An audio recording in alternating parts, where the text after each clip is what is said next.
Hi, and welcome to the Story Harbor.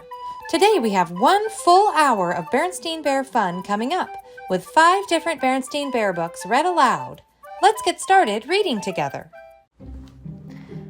The Berenstain Bears Trick or Treat by Stan and Jan Berenstain. Even little bears expect a good fright when they go out for treats on Halloween night.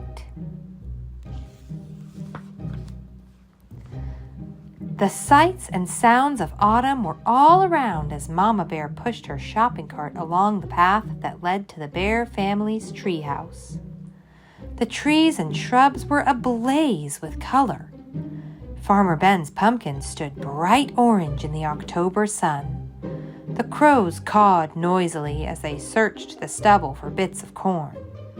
Wild geese in great V formations honked high in the sky as they flew south. But the surest sign of the season was inside the treehouse, hiding behind Papa Bear's easy chair. It was Brother Bear, waiting to try out his Halloween costume on Mama. It wasn't Halloween yet, but brother and sister couldn't wait to try on their new costumes. Sister was going to be a beautiful ballerina. "Well, what do you think?" she asked, taking the third position. "Shh," said Brother. "Mama's coming." Brother had chosen to be a spooky monster on Halloween. He had bought the spookiest monster mask he could find, and Mama made the rest of the costume. "Boo!" he shouted as Mama came in with the groceries. "Help, a monster!" she cried, pretending to be frightened. "It's only me, Mama," he said, showing his face. "So it is," said Mama. "Well, that just goes to show that appearances can be deceiving." "Appearances can be deceiving? What's that mean?" asked Sister. "It's just a grown-up way of saying that things aren't always what they look like," explained Mama as she unpacked the groceries. "Look, goodies," said Brother. "Hands off, please," said Mama. "Those are for trick-or-treaters who come to our house tomorrow night." Brother and sister were very excited about Halloween, and a little nervous too. This was the first year they would be going trick-or-treating without a grown-up along to supervise. "I'm not so sure I like the idea of them going by themselves," said Papa as he carved the pumpkin he got from Farmer Ben. "It's pretty spooky out there," he added, making a scary face at the cubs. "Now, Papa," said Mama, "if brother and sister want to accept the challenge of going out on their own, I think we should encourage them. But remember," she continued, turning to the cubs, "there'll be strict rules. You'll stay in your own neighborhood and you won't eat any of the treats until you're back home. Besides," said Brother, "we won't really be by ourselves. We made a trick-or-treat date with Cousin Freddie, Lizzie Bruin, and Queenie McBear." "There," said Papa, putting the finishing touches on the jack-o'-lantern. Then he lit a candle inside it and turned out all the lights. It was pretty scary. The next day, Brother and Sister began planning the trick-or-treat route they'd follow that night. Brother got a pencil and paper and made a map of the neighborhood. That way, he explained, they wouldn't miss anybody. "Let's see now," he said. "We'll stop at our houses first. Ours, Freddie's, Lizzie's, and Queenie's. Then we'll do Farmer Ben's and our sitter's, Mrs. Grizzle." "Mrs. Grizzle for sure," agreed Sister. "She usually makes special Halloween cookies." "And Teacher Jane. She gives out good stuff. How about Dr. Grizzly?" asked Brother. "She's into health snacks." "I think so, just to be polite," said Sis. "Gramps and Gran, of course." "Of course." "I'll tell you one place we are going to miss," said Brother, folding his map. "What place is that?" asked Sister. "That one," he answered, pointing out the window at the home of old Ms. McGrizz. It was a spooky, twisted old treehouse in a thicket at the end of Crooked Lane. "We're definitely not going there," he added with a shiver. "Why ever not?" asked Mama, who was listening. "Why not?" said the cubs. "Because she's a witch, that's why not." "What utter nonsense," protested Mama. "True, Miss McGriz is old and bent and rather forbidding looking, but I can assure you she's a perfectly nice person." But the cubs didn't believe her, not for a minute. They knew better. Everybody knew better. No doubt about it, Miss McGriz was a witch for sure. Just after dark, a pirate, a skeleton, and the wicked queen from Snow White came for brother and sister. They were Freddie, Lizzie, and Queenie, of course, and together they ventured out into the darkness with their trick-or-treat bags. Before they could get started collecting Halloween goodies, they were joined by some worrisome company. Too Tall Grizzly and his gang out for mischief. Too Tall didn't waste any time trying to get brother, sister, and their friends to go along with him and his gang. "Come on, we'll show you goody-goodies how to have some real Halloween fun," he said, pulling brother along with him. "What sort of fun?" asked brother warily. "Oh, you might say we're going to put the trick back in Trick or Treat," he said, chuckling. It was so dark that brother and the others didn't notice where they were heading. "Hey," said sister, "this is Crooked Lane." "That's right," said Too Tall. "We're going to play a few tricks on old Witch McGriz." "Well, what sort of tricks?" asked brother. Her gnarled, twisted old treehouse loomed ahead.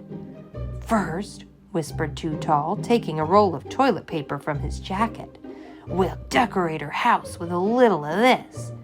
Then maybe we'll tie a few knots in her clothesline, then smear some honey on her broomstick so she'll stick to it when she tries to fly." But before Too Tall and his gang could start their mischief, the front door opened and a bright yellow light stabbed the darkness.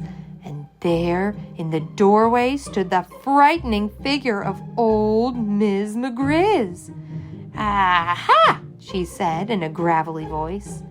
"I'm ready for you." She then led the terrified cubs into a cozy living room.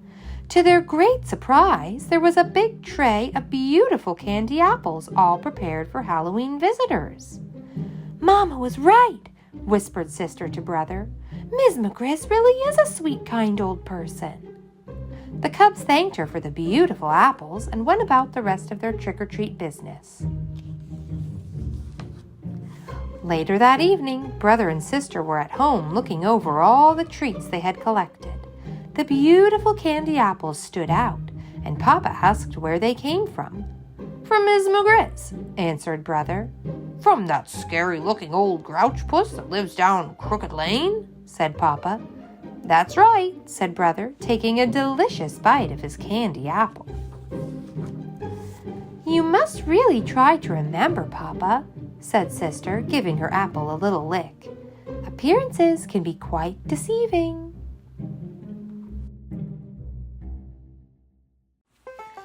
The Berenstain Bears and the Prize Pumpkin. First prize, second prize, third prize, or none. At Thanksgiving time, more than a contest is won. "Pumpkins are just like everything else in nature," said Papa Bear as he and the cubs finished weeding the pumpkin patch. "No two of them are exactly alike." "That's for sure," agreed Brother Bear. "Look at that funny flat one and that lumpy one over there." Then there was the giant, which is what Papa had named one that just seemed to be getting bigger and bigger. "Why is it that no two things are exactly alike?" asked Sister Bear. "It's just the way nature is," answered Papa. "Time to wash up for supper," called Mama Bear from the treehouse steps. What about Queenie McBear's twin brothers? Asked Sister. They certainly look a lot alike, said Papa, but I've noticed that Mrs. McBear can tell them apart quite easily. In you go, said Mama, shooing her family into the house. But Sister didn't go right in. She stood on the stoop for a moment and looked out over Bear Country. It was well into fall, so the days were getting shorter. Halloween had come and gone. Pretty soon the bears would start thinking about Christmas. But right now, Bear Country was aglow in the setting sun. Farmer Ben's well-kept farm looked especially fine, with its baled hay, corn shocks, and pumpkins casting long shadows. I guess nature's pretty amazing, Sister said as she looked out over the beautiful scene. It's the most amazing thing there is, said Mama. Come on now, in you go. Farmer Ben's farm sure looks beautiful in the setting sun, said Sister as the family sat down to supper. Humph, said Papa grumpily. Farmer Ben's not such a much. Not such a much, said Mama. Why, Ben is the finest farmer in the country. And besides, he's one of your best friends. That may be so, said Papa. But earlier today he came by and said, Nice little pumpkin patch you've got there, Papa. What he said is true, said Mama, especially compared to his fields and fields of pumpkins. That may be so too, grumped Papa, but I didn't like the way he said it. He sort of chuckled. My patch may be small, but the giant is big. It may be the biggest and best pumpkin in all Bear Country. What do you think about that? I think you're being oversensitive, said Mama. Come, let's clear the table so the cubs can do their homework. Brother and Sister sighed as they spread their books out on the table. What's all that about? Asked Papa. Oh, I was just thinking, said Brother. With Halloween over and Christmas almost 2 months away, there's nothing to look forward to. That's right, added Sister. Nothing except lots of homework. Oh, is that so? Protested Mama Bear. It just so happens that there's something very important to look forward to. A very special holiday called Thanksgiving. That's when we give thanks for all the wonderful— Your Mama's absolutely right, interrupted Papa. He pointed to a notice in the evening paper. It said, Don't forget this year's Thanksgiving festival. Entry blanks for the big pumpkin contest available at City Hall. Thanksgiving's a very important holiday, especially this year, because we're going to enter the giant in the pumpkin contest and beat the pants off Farmer Ben. But Papa, he's a professional, said Brother. He's won the contest 10 years in a row. All the more reason to teach him a lesson.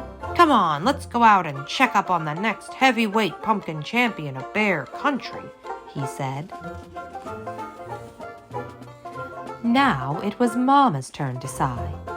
Thanksgiving was about giving thanks, not beating the pants off Farmer Ben. Isn't it a beauty? Papa said after they admired the giant. Across the road they could see a field of Ben's pumpkins. There were lots of fine ones, but none that measured up to the giant. There's homework to be done, called Mama Bear from the house. As they left, the cubs asked Papa, Aren't you coming in? Nope, he said. I'm going to stay out here a little while and watch the giant grow.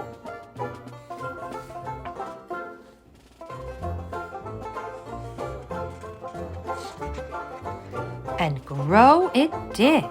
It grew bigger, rounder, and oranger every day. When Papa and the cubs went to City Hall to get an entry blank for the contest, they saw the place where the winning pumpkin would go on display. We can't lose, said Papa. In their mind's eye, they could see their pumpkin in the place of honor. Mama tried to remind them what Thanksgiving was really about, but every time she did, Papa would interrupt. "You'll have to excuse me, my dear," he'd say. "It's time to water the giant." He not only watered it on a regular schedule and gave it special plant food, but he also covered it with a blanket at night and tucked it in against the cold.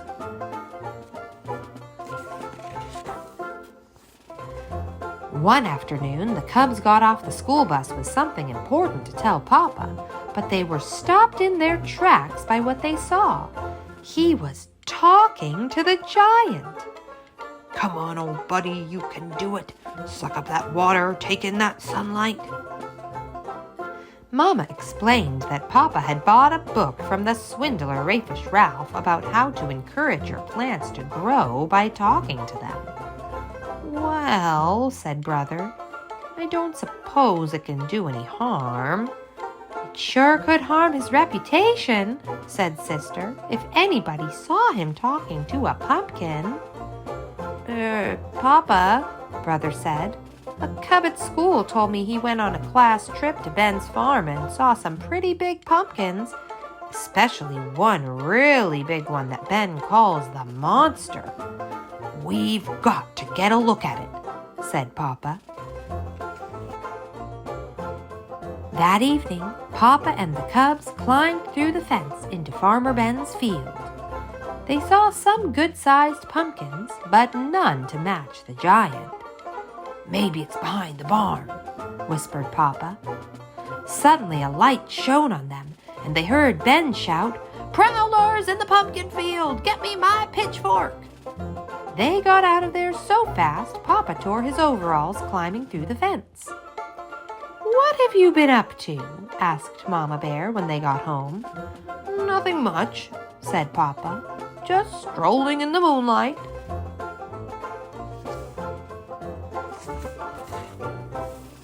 The weekend before Thanksgiving arrived, and it was time for the big festival. The Bear family got there just in time. The pumpkin judging was about to begin. There were many fine pumpkins in the contest, but Papa was sure that none could measure up to the giant. Until he saw the monster. It was at least as big and round and orange as his pumpkin, and maybe, just maybe, a little bigger, rounder, and oranger. The bears waited nervously while the judges studied, measured, and weighed, and then studied, measured, and weighed some more. Finally, they made their announcement. The first prize winner and still champion. Of course, that meant Farmer Ben had won. It was close. Turned out that Ben's monster was just a little bigger, rounder, and oranger than Papa's giant. But that wasn't the worst of it. The giant didn't even come in second. A beautiful pumpkin grown by Ms. McGrizz won second prize. The giant came in third. Papa and the Cubs were crushed and very quiet as they pushed their third prize winner home. It wasn't until they reached the crest of the hill that overlooked Bear Country that Mama decided to have her say. "I know you're disappointed, but third prize is nothing to be ashamed of. Besides, Thanksgiving isn't about contests and prizes. It's about giving thanks. And it seems to me that we have a lot to be thankful for." Perhaps it was Mama's lecture, or maybe it was how beautiful Bear Country looked in the sunset's rosy glow. But whatever the reason, Papa and the Cubs began to understand what Mama was talking about.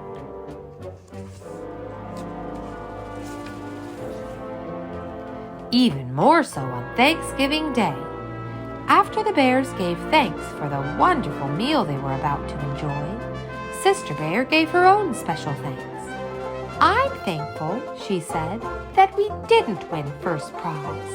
If we had, the giant would be on display in front of City Hall instead of being part of the yummy pies we're going to have for dessert."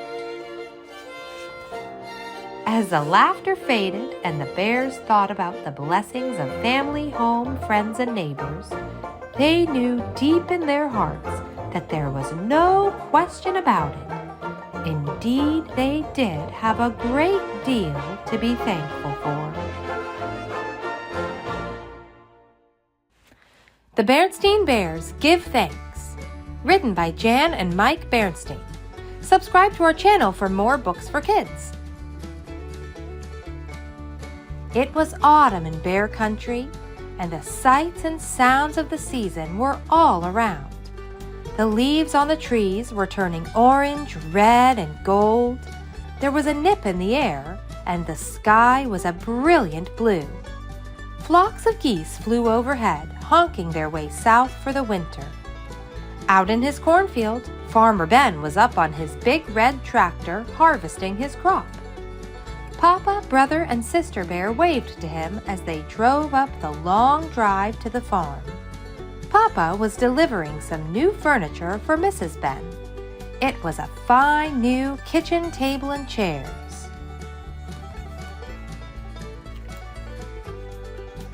Ben climbed down from his tractor and went to meet them at the farmhouse. Papa and the cubs unloaded the table and chairs and carried them inside. Mrs. Ben was pleased.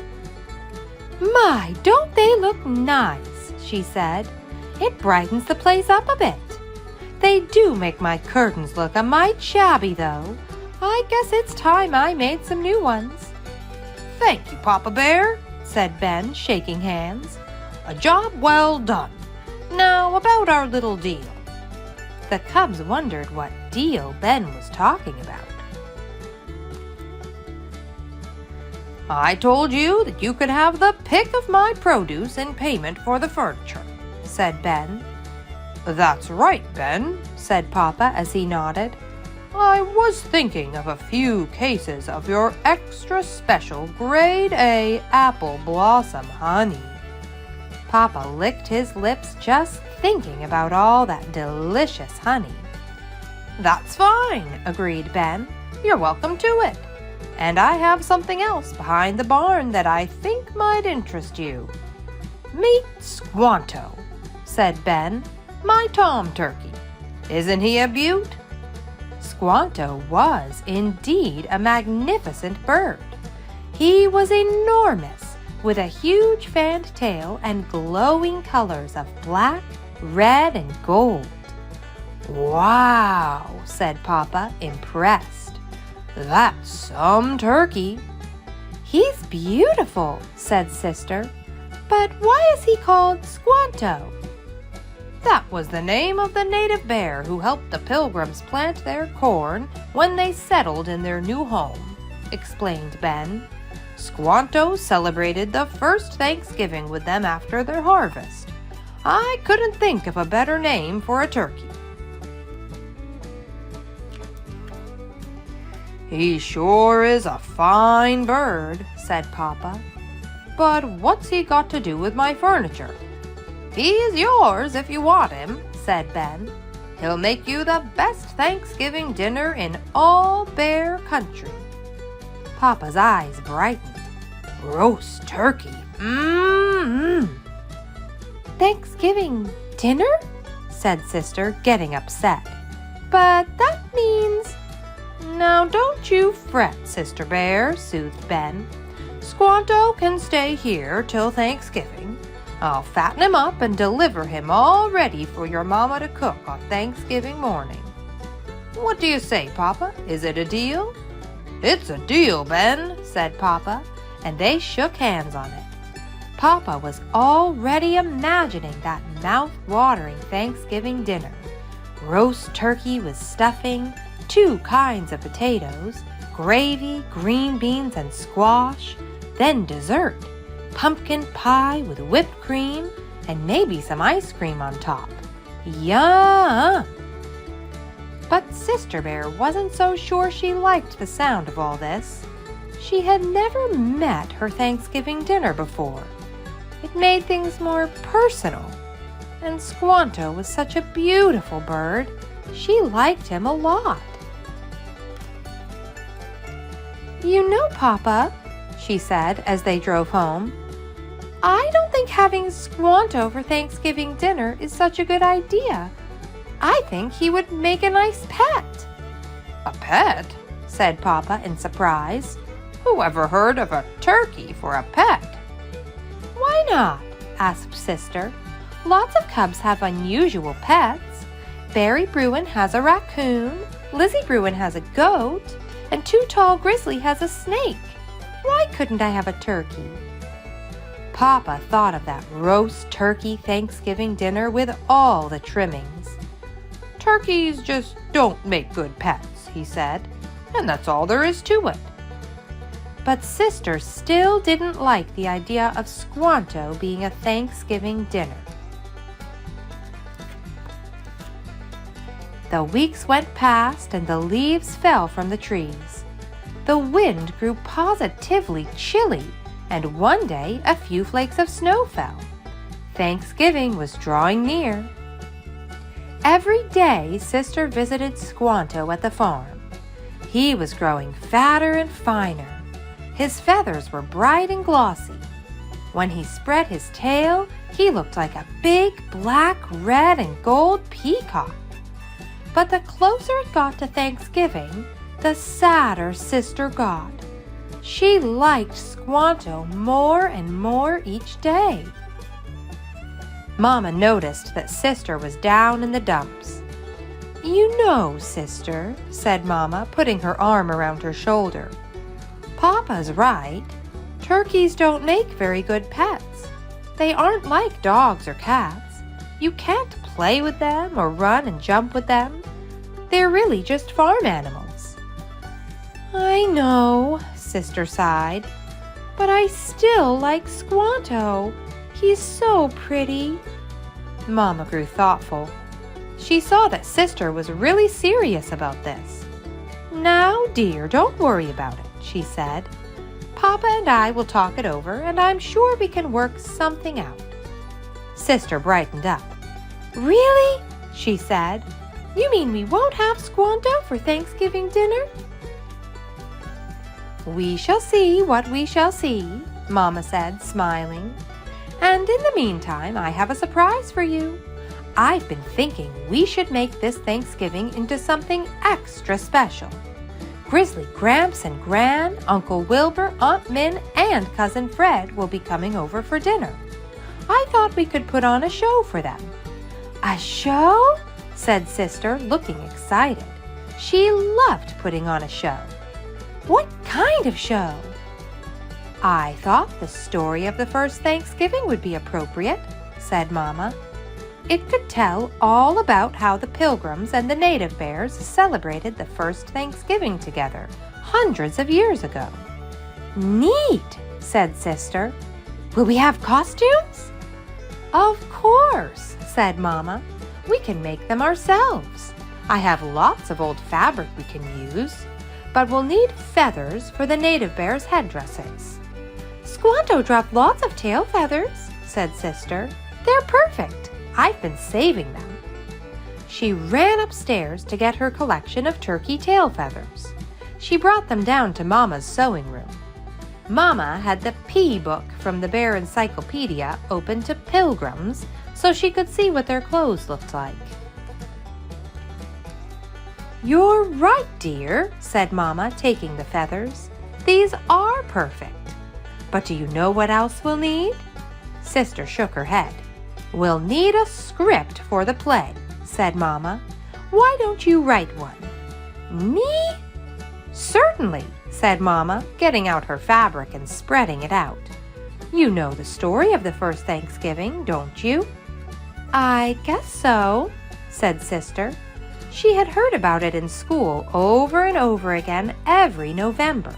She should know it pretty well by now. "Well, there you are," mumbled Mama, her mouth full of pins as she started work. So Sister got out a pad of paper and a pencil and set to work. It was hard.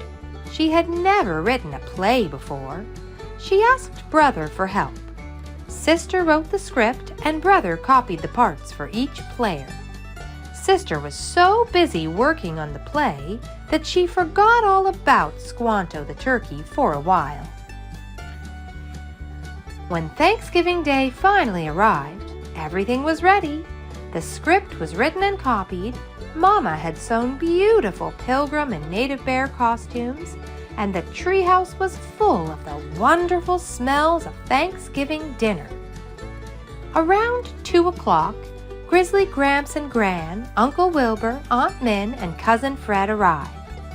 Sister and Brother grabbed Fred and took him up to their room to rehearse. Fred had a part in the play, too. An hour later, just before dinner time, Sister made an appearance on the landing of the stairs. She was dressed as a pilgrim maiden. "May I have your attention, please?" she called. The grown-ups all turned toward her. "Oh, isn't she a darling?" said Aunt Min. Sister did look very cute in her pilgrim maiden hat. "We will now present the story of the first Thanksgiving," she announced. The grown-ups all applauded and found their seats to watch the play. The pilgrims lived in the old country. They wanted to worship God in the way they believed was right, but the rulers of the old country would not let them do this. The pilgrims decided to leave their home and seek a new land where they could worship in freedom. "I am a pilgrim. I am going on a dangerous journey." "Yes, we are going on a dangerous journey on the ship named the Mayflower." "We will try to find the new world." "But we're scared. We've never been on the ocean." "But we are willing to try." So they went off to find the new world. But it was bad. They got seasick. But one morning they spotted land. "Hooray! Hooray! Now we can build our new homes." After going to shore, they found a good place to live. They called it Plymouth. They gave thanks to God for bringing them safely to the new land. Then they got to work building houses for their village. Finally, it was finished. Everyone had a home. "Look, who is that coming into the village?" "It is a native bear. I hope he is friendly." "Me, Squanto!" "He speaks English. What a miracle!" Squanto was friendly. He helped the pilgrims grow more food. He showed them how to plant corn. Without Squanto, they would have starved. "Now let's harvest our crops and have a Thanksgiving feast." "That's a great idea." And so they did. Squanto came to the feast too. They all bowed their heads and gave thanks to God for leading them to their new home where they could live in peace and freedom. And then they ate and ate and ate. The end. All the grown-ups clapped and stamped and whistled. It was a big hit. Aunt Min wiped her eyes. "They're all so darling," she sniffed. Mama rang a bell in the doorway. "Dinner time," she called. "Yeah!" cried the cubs as they ran for the dining room. But then Sister stopped short. "Oh no," she said. "What about my turkey, Squanto? I forgot all about him. What happened to Squanto?" "Don't worry, Sister," said Papa, leading her to the window. "Squanto is safe and sound. I decided that turkeys do make good pets after all." And there, in his own brand new pen in the bear's own backyard, was Squanto. His tail was spread proudly, and he looked very pleased with himself. "Oh, Squanto," said Sister, very happy. "Welcome to your new home." The Bear family all gathered around the dining table. Everything was just as Papa had imagined it. 2 kinds of potatoes, stuffing and gravy, corn on the cob and corn muffins, green beans, pumpkin pie with whipped cream and ice cream too. But in the center of the table, instead of a roast turkey, there was a magnificent honey-baked salmon. Mmm, said all the bears. Then it was time to say grace. The Bear family held hands and bowed their heads. Grizzly Gramps, as the eldest of the clan, said the prayer.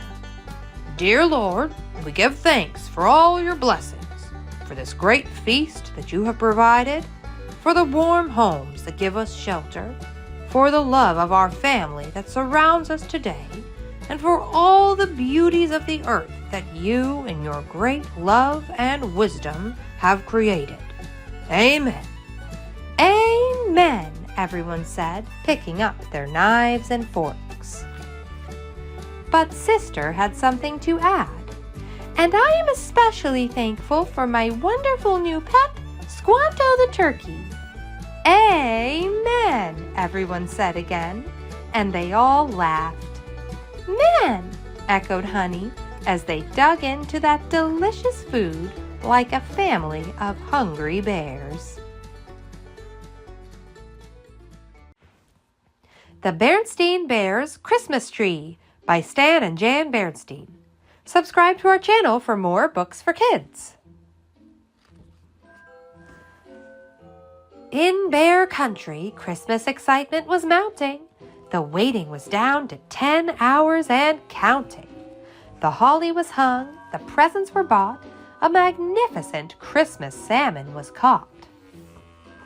And now it was time for the most fun of all, getting the tree. A tree full and fat, straight green and tall, with oodles of needles and crannies and nooks, for the bears to hang their tree things by hooks.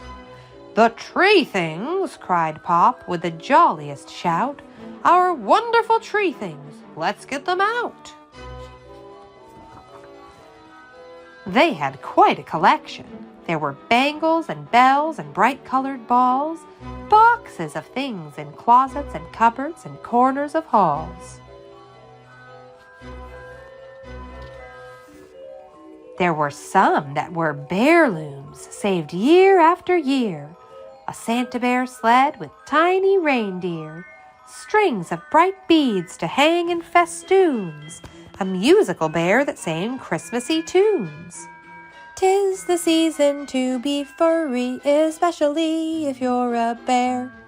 But the bear's finest tree thing, their finest by far, was the thing for the top, their Christmas tree star. It had 18 points and was so glittery bright that the stars of the heavens seemed dim in its light.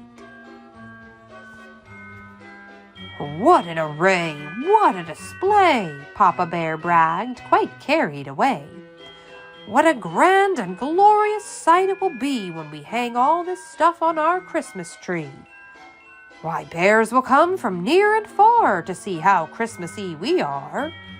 So all the bears needed now, don't you see? All that they needed now was the tree. A tree straight and tall, fine, full, and fat. Come, cubs, said Papa as he put on his hat. Now be sure to dress warmly, said wise Mama Bear. There's more than a hint of snow in the air. And oh yes, buy our tree down the road from Grizzly Gus. I am sure he will have the right tree for us. Snow, said Papa, sniffing the air.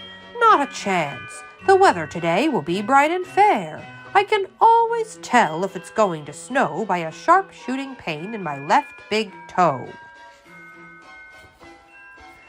As for Gus and those trees lying in stacks, not for us, Papa said as he took up his axe. But Papa, said Brother, I don't mean to fuss, but Mom said to buy one from Grizzly Gus. One of those? Snorted Papa. Fresh cut indeed. They look more like some overgrown evergreen weed. Now, brother and sister usually did what Mom said, but not Papa. He did whatever came into his head. And a fine fat tree is what came into his head that particular Christmas. No matter what, no matter where, if it means going down to the Panama Isthmus, if it means climbing up to the top of Pike's Peak, I will find it, he said, if it takes us a week. But Christmas, said Sis, is just hours away. We must find our Christmas tree today. But Pop didn't hear. By now he was really quite carried away.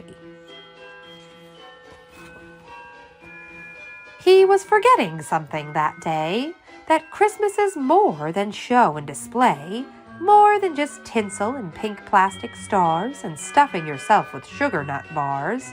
There was something important that he was forgetting. Christmas is for giving. It isn't forgetting. This was a time to be thinking of others, mamas, papas, sisters, brothers, a time to think of each neighbor and friend. But all that was forgotten as they rounded a bend.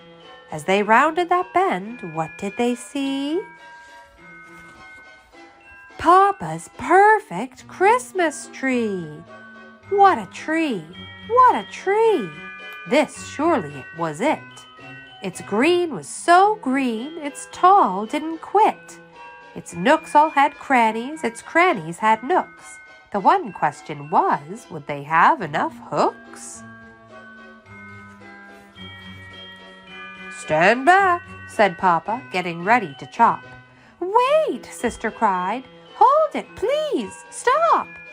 On the timely advice of small Sister Bear, Pa managed to stop his axe in mid-air. And a good thing, too, for that Christmas tree's trunk just happened to be the home of a skunk. And some squirrels and a grouse and one small chipmunk also resided in that Christmas tree's trunk, plus 26 crows who were renting upstairs, and not one of them happy to see those 3 bears.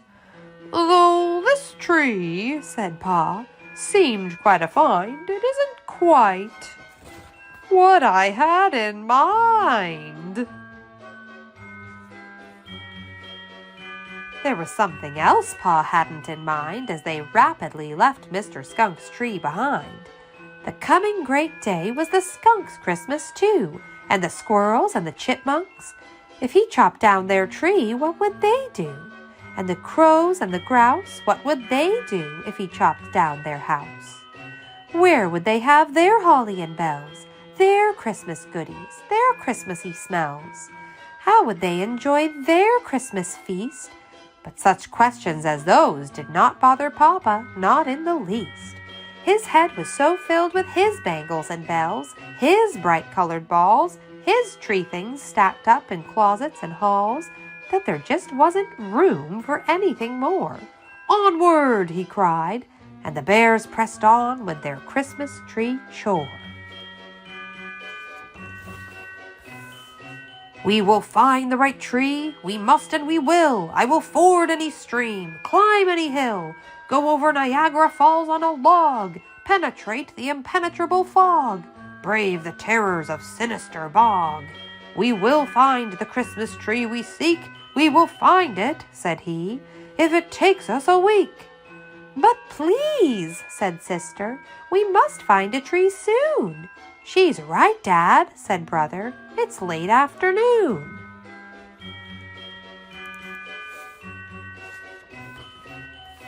A tree, cried Papa, fine, full, and fat, straight, green, and tall. And at that very moment, the snow Mom predicted started to fall. Remember, said Dad, a Christmas tree is something we cannot do without, because a tree like that one straight ahead is what Christmas is about. Then, without so much as a passing thought about whether he should or whether he ought, he raised his axe and got ready to chop. Stand back, he said, reckoning where the tree would drop. It was quite a fine tree, sedate and tall, graceful and regal. It was also, it happened, the home of an eagle, and a hawk, and a wolf, and a great snowy owl. The eagle took off, while the hawk and the wolf and the great snowy owl set up a terrible howl. The noise seemed to come from every direction. Then Mr. Eagle expressed his objection. No, that tree back there wasn't quite it. Its green was too green and it leaned a bit. It wasn't quite what I had in mind. Come, we still have a tree to find. Completely ignoring Papa's big toe, the snow had become a really big snow. A snow of snows, a blizzard of blizzards. Why, there was snow on the ground up to their gizzards. Up the mountain, follow me. I'll find one soon, you'll see, you'll see. I certainly hope so, said Sister, quite worried. That's right, added Brother. In a snow like this, a bear could get buried. But Papa pressed on with just one thing in mind, that perfect tree he was going to find. Full and fat, he cried, tall and green, the finest tree you've ever seen. Now that is the kind of tree I mean. Hurry, said Sister, chop it down. Yes, said Brother, we still have time to get back to town. But Pop was silent as he looked at that tree, strangely silent. What did he see? What Papa saw through the driving snow was a tiny window. Within, a glow.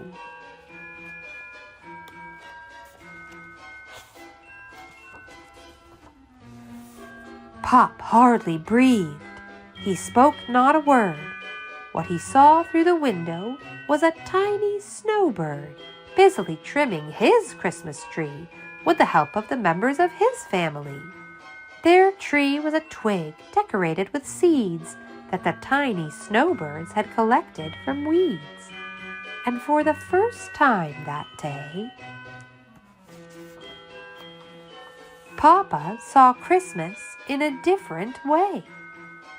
Maybe it was the tiny twig tree, or maybe the seeds that helped Papa see the other guy's needs.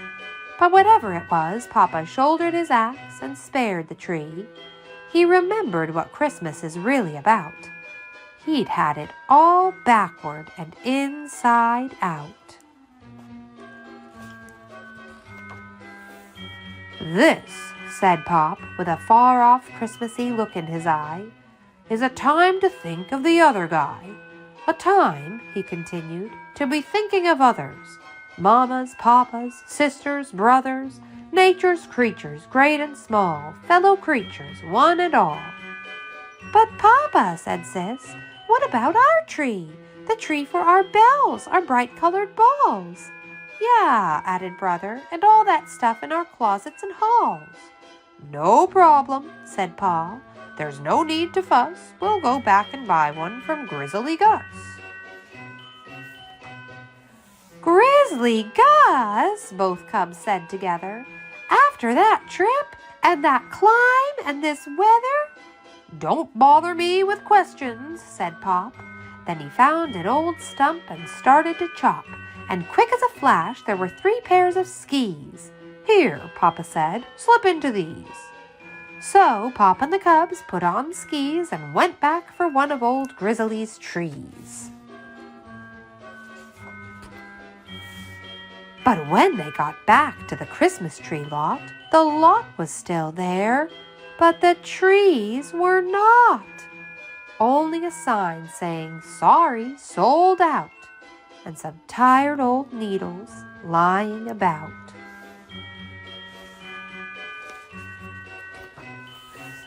When Sis saw those needles, well, she thought she might cry. But then something wondrous caught her eye. "Look!" she shouted. "Somebody has decorated our house!" And somebody had.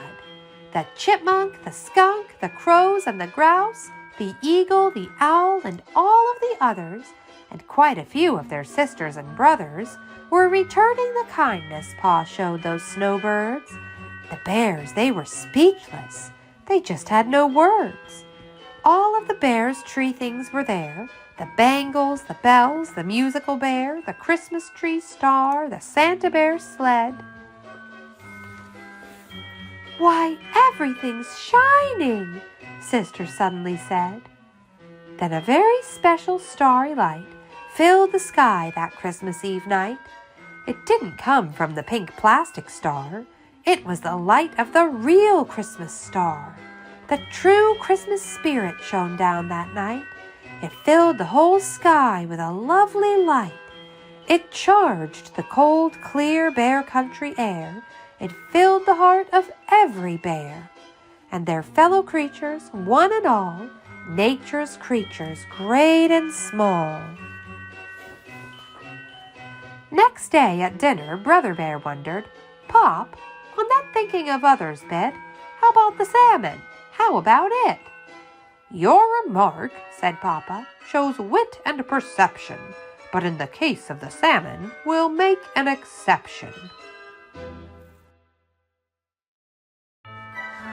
The Berenstain Bears Meet Santa Bear by Stan and Jan Berenstain. Subscribe to our channel for more books for kids. Special music's in the air and Santa's at the mall.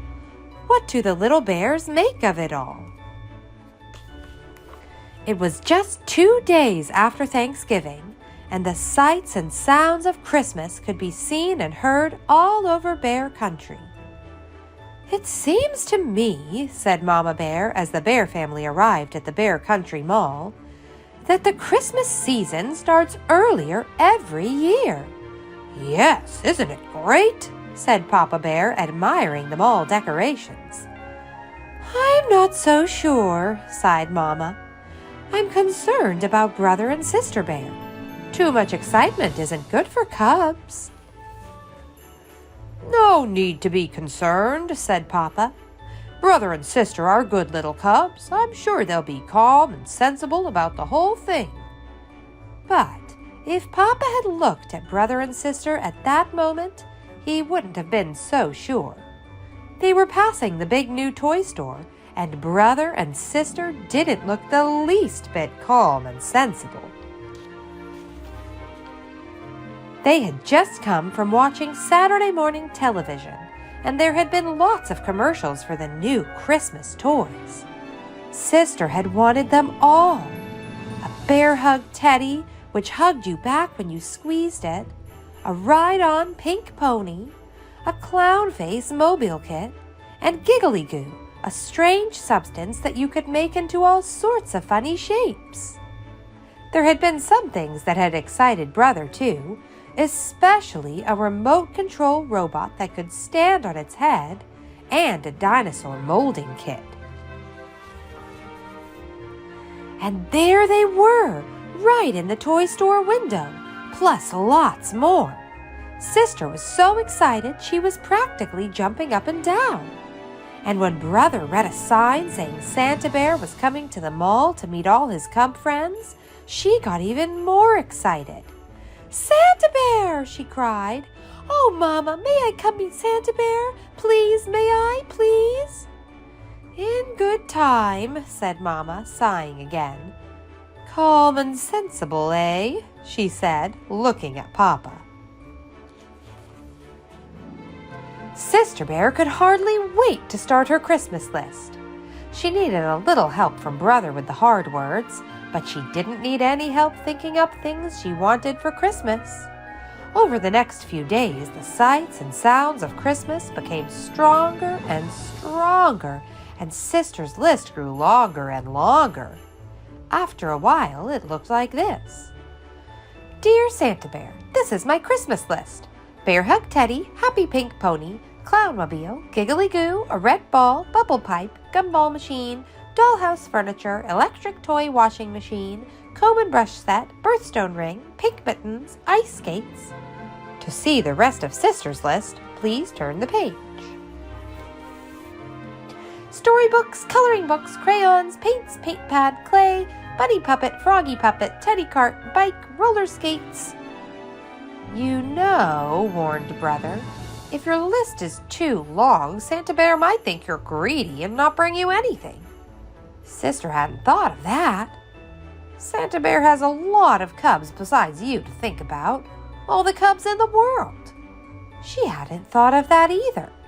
As she looked at her long list, she began to get a little nervous.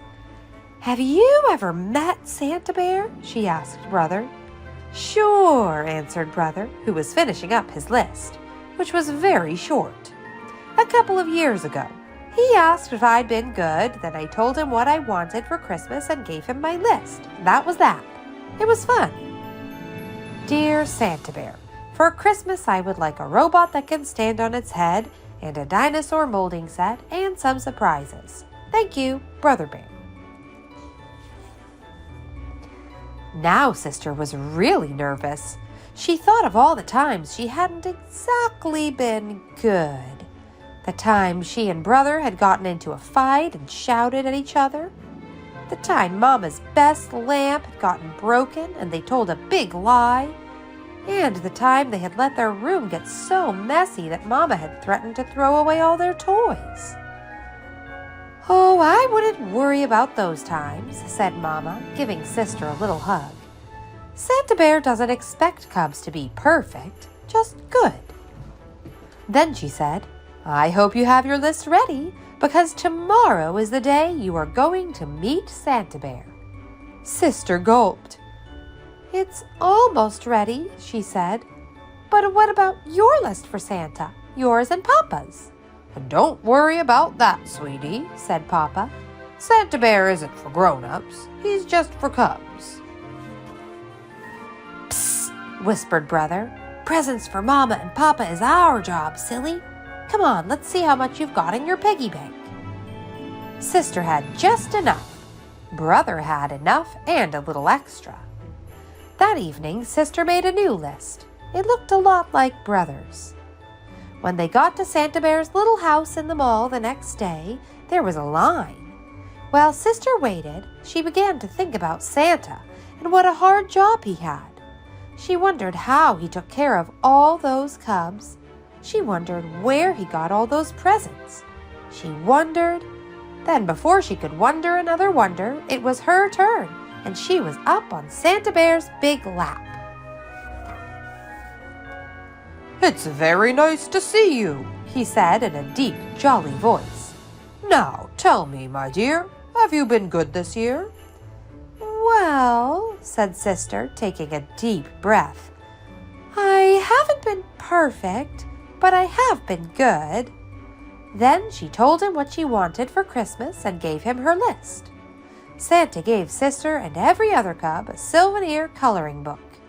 The cover showed him and his 8 tiny reindeer flying through the starry night.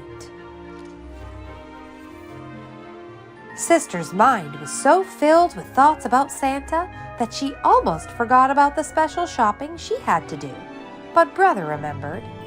They found just the right presents for Mama and Papa.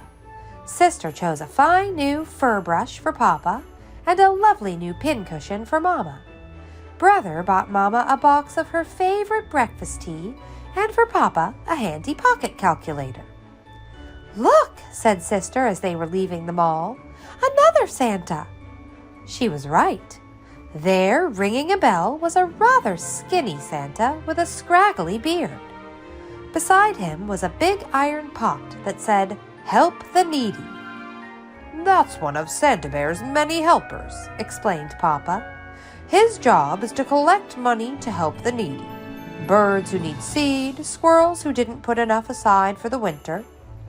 The Bear family all put money in the pot. Sister had spent all hers and had to borrow some from Mama. Finally, the days and weeks of preparation and waiting were over, and it was Christmas Eve. You know something, Papa, said Sister as she helped him hang the last holly wreath. I've been thinking about Santa Bear and what a hard job he has. How can he visit every cub in the world in just a single night? Where does he get all those gifts? And besides, how can reindeer fly? And how can the sleigh land if it doesn't snow? And how can Santa come down our skinny little chimney? Papa took a deep breath, then looked up at the starry sky. I guess the answer, my dear, is that Christmas is such a special time that very special, almost magical things can happen. And the most magical thing of all is Santa Bear. I'd say he has the best job in the whole world, because the joy of giving is what Christmas is all about. I suppose, said Sister, that Santa could just skip the chimney and come in the front door. I suppose, said Papa. Then, before she went in, she took one last look at the starry sky. But it had clouded over, and now, instead of stars, there were snowflakes. Thousands and thousands of small, silent snowflakes. Well, she thought, at least that'll help with the sleigh. When Sister woke up on Christmas morning, Bear Country was covered with a beautiful blanket of snow. And the floor beneath the bear's Christmas tree was covered with piles of beautiful presents. What fun! What excitement! What shouting! Then, when the excitement and shouting were over, the cubs watched Mama and Papa open their presents. What lovely, thoughtful gifts, said Mama. Just what I wanted, said Papa. It was a very special moment. Sister knew right then and there that Papa was right. Santa Bear did have the best job in the whole world, because the joy of giving was what Christmas was all about.